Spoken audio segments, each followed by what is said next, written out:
Welcome back to my channel. Please consider subscribing to this channel because, after all, that is how I measure my self-worth in this world. My last video took a look at the dark side of travel, the ugly part that's business travel. This video is going to take a look at what's fun and rewarding about travel. Travel can be one of the most amazing and rewarding experiences. It allows you a chance to really get out there and experience other places, other people, other cultures. And it's particularly rewarding when you do it with somebody special. In this case, I spent a week in Spain with my 19-year-old daughter, Abigail. In the US, we see Spain as a backwards, quaint place, with bullfights, siestas. But I have to admit, I see a much different place than that here in Barcelona and Madrid. Back to the hotel.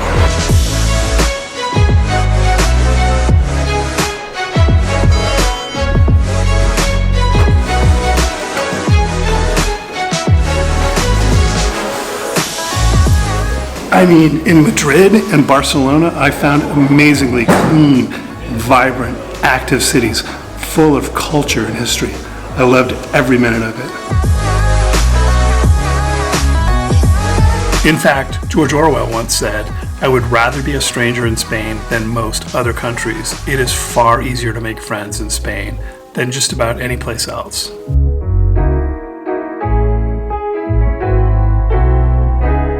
In this video, I'm going to share some shots I took in both Barcelona and Madrid, a couple of favorites, and also provide a little bit of commentary of the places we saw, and a couple of facts along the way that you may or may not know about either place.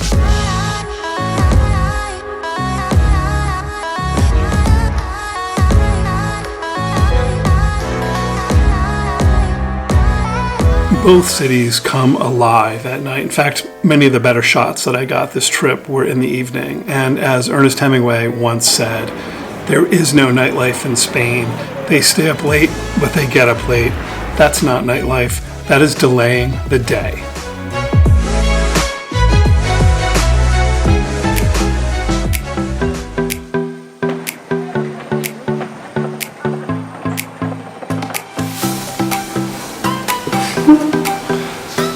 Barcelona, with its 9 UNESCO heritage sites, is clearly best explored on foot.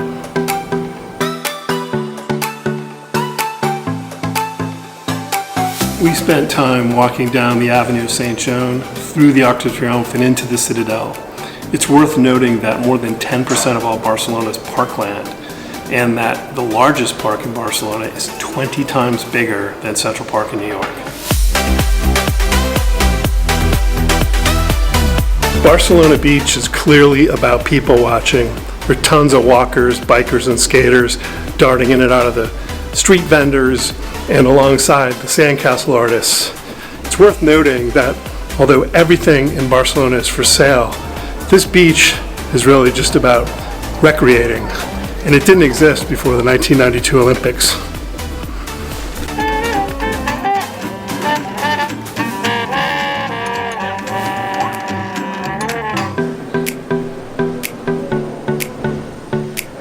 Since we're still in Madrid, one of the world's truly great cities, why not go outside and shoot some of the narratives for this particular video?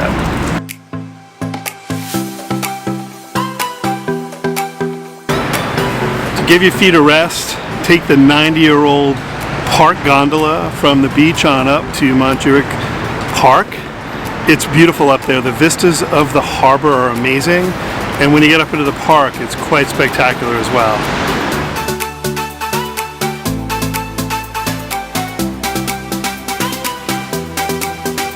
And of course, in Barcelona, you cannot skip La Rambla. It's a must.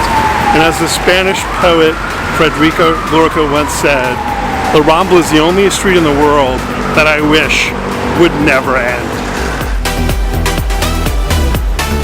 And of course, spend plenty of time wandering around the Gothic Quarter. In the daytime and in the night, it's an amazing place. Visiting the Barcelona Cathedral, old Roman walls, roaming the alleys, and just soaking up the atmosphere in the big plazas. It's really an amazing place, and it really defines Barcelona in my mind.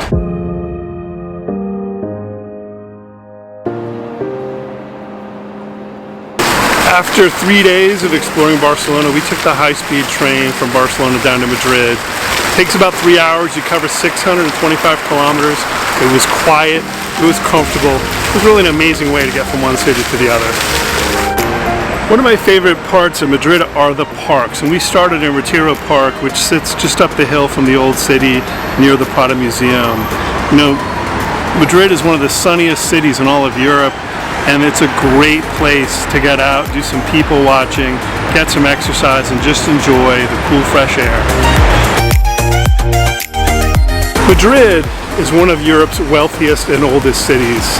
We spent a lot of time walking around old Madrid, checking out the Gran Via, the Plaza del Sol, the Plaza de Mayor, really just soaking in the sights and sounds of Madrid. Madrid is Europe's third largest city, and it just oozes European history and flair. It's certainly worth checking out the Palace of Madrid, walking its grounds, the cathedral that sits right next door. It's very European, very easy, and very enjoyable place to walk around. Of course, Madrid is famous for its many world-class museums, and we did check out a few. We also took the Teleférico cable car from the Parc de la Montana over to Madrid's largest park, the Casa de Campo. It takes about 10 minutes and the views are really amazing. It gives you a good perspective of the city on the plateau and the hills and valleys that sit all around. To close out on Madrid, I'm going to use a quote from Lauren Clarfield. She said, "While the people of Madrid seem to have resigned to selling almost anything, the one thing they have not given up on so far is time. It's the one commodity that's never sold and always shared." I really like that.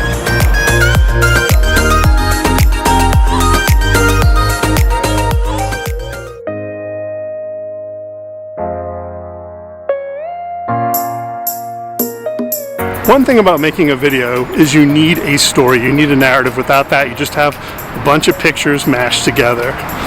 Travel provides a great deal of stories and memories, sometimes good, sometimes bad, but always interesting. I hope you enjoyed this video. I make regular videos, and I hope to see you again real soon. Take care, and bye-bye. It's time to go back to the hotel. Good evening.